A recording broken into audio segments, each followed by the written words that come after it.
Hi, this is Sammi from FeatherBox, and I'm working in collaboration with Darn Good Yarn to bring you a tutorial on how to make a waffle washcloth. Here is the waffle washcloth when it's finished. It uses waffle stitch and shell stitch for the border. These stitches you will need to know for crochet are slip stitch, single crochet, double crochet, and front post double crochet. For this project, you will need the following materials. You will need Darn Good Yarn's Mystery Yarn Grab Bag in blue.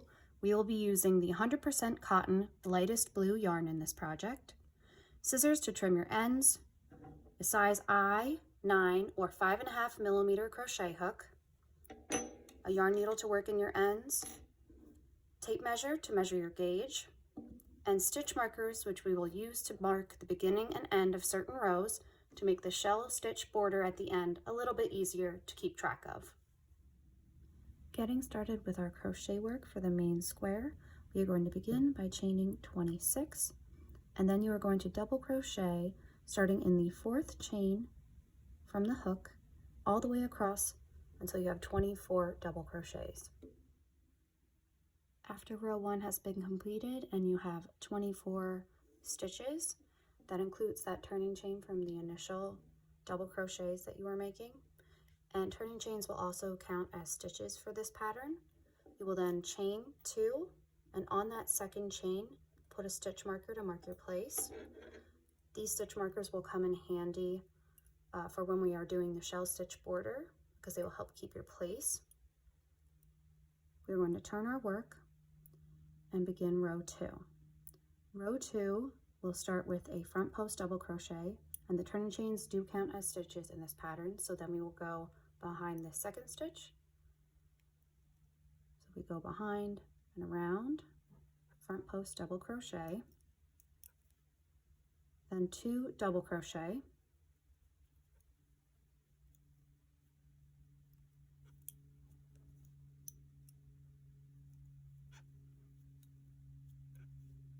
and repeat this pattern across the row until you get to the last 2 stitches.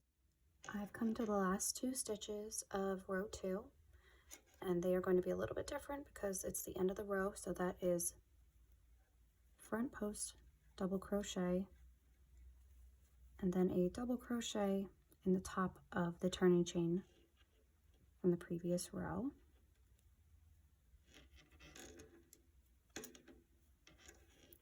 And in that stitch, I'm going to grab a stitch marker and mark my place. And now you can get started on row 3. To begin row 3, chain 2, turn your work, and again this turning chain counts as a first stitch. And then for row 3, you're going to do double crochet. So that's in the second stitch because the first stitch counts as the turning chain. So that's double crochet and then 2 front post double crochets.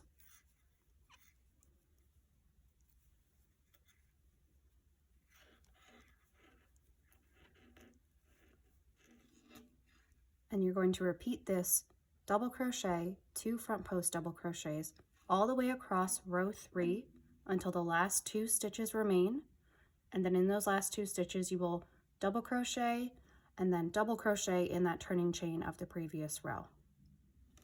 After completing the last 2 double crochet of row 3, moving on to row 4, which I've already gotten started because it is actually repeating the directions from row 2. And from now on, from rows 4 to 16, the even rows will follow directions for rows 2, and the odd rows from rows 4 to 16 will follow directions from row 3, which we just completed. So row 4 is even, meaning we follow directions for row 2. So that is chain 2, stitch marker in the second chain of the turning chain, turn your work, and then front post double crochet followed by 2 double crochet all the way across the row until the last 2 stitches, which are then front post double crochet and double crochet, putting a stitch marker at that last stitch. And you'll put a stitch marker in the first and last stitch of all the even rows to help mark your place for when we do the shell stitch border. Row 4 is now finished with a stitch marker in that final stitch. Moving on to row 5, which is an odd row, so it follows the directions for row 3. Chain 2, turn your work, and then it will be double crochet, 2 front post double crochet, repeating that pattern all the way across the row until the last 2 stitches, which are double crochet and double crochet. And we're going to continue this repeating pattern of row 2 for even rows and repeating row 3 for odd rows until you get to row 16 and your project is around 7 inches high.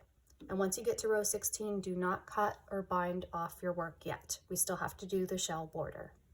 And we also want to make sure at the end of our top row that we have 24 stitches. And I have just counted and made sure that we have 24 here. We know we started with 24 at the bottom, and these stitch markers at the side are actually to help us make sure that when we do our next row, which is single crochet around all 4 sides, that we have 24 on either side as well. There are 8 stitch markers, so we know that between each stitch marker there should be 3 stitches for a total of 24. I'm going to go ahead and get started. So we just ended row 16, put our stitch marker in that final one. I'm going to chain 1, and then I'm going to turn to the side, and I'm going to do 3 stitches between these 2 stitch markers. And this part can be a little bit tricky because you're working with the sides of crochet and they're not nice and neat like the tops.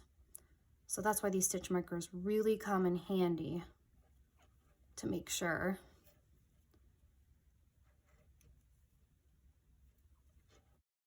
Okay, so we have 3 stitches. We're between the first 2 stitch markers. So now we're going to do another 3 until we get to the next stitch marker. Make sure after you do either side with the stitch markers that you count your stitches to ensure that you have the correct amount of 24 stitches on each side. We'll meet you when we are all the way back at the end, and we will get ready to do our shell stitch. All 4 sides now have single crochet, and I've put a stitch marker at each 24th stitch just to keep the sides separate. So now we are ready to do our shell stitch, and we're going to go where we ended. And to do our shell stitch, it's going to be the same on every side. So you're going to start with a slip stitch, and the first couple stitches are going to be a little bit tricky, especially on those sides. So slip stitch, 3 double crochet in the next stitch. So that's 3 double crochet in the same stitch to make that shell.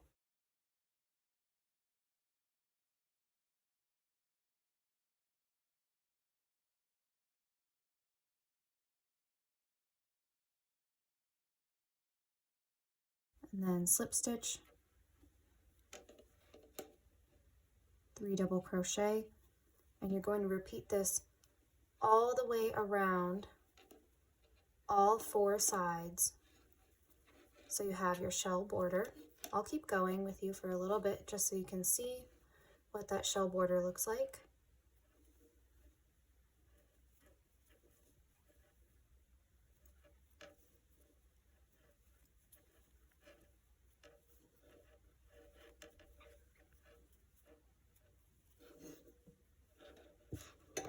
And you can see what the shell border is going to look like. It's going to be across all 4 sides. Repeat that slip stitch, 3 double crochet in the same stitch all the way across until you get to the very end, and I will meet you there. We've come to the final stitch of the 4th side, which ends on a 3 double crochet. So to finally finish our work, go into that first slip stitch from the very beginning and do another slip stitch to join it together. And then get your scissors, cut about a 1-inch tail, pull it through,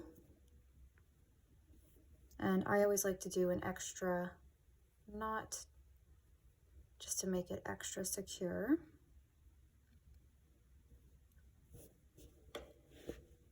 And now it's just the final finishing touches, where we're going to take our yarn needle, weave those ends in, remove those stitch markers, and then our waffle washcloth will be completed.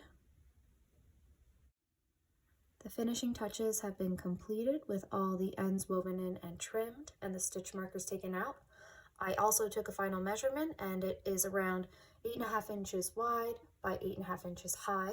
So this is our finished piece for the waffle washcloth. You can see the waffle stitch here, and on the reverse it's really pretty as well. This DGY 100% cotton worsted weight yarn is very soft and extremely flexible, so this will make a perfect washcloth. Thanks for joining me today for this tutorial. I hope you had fun and have fun crafting.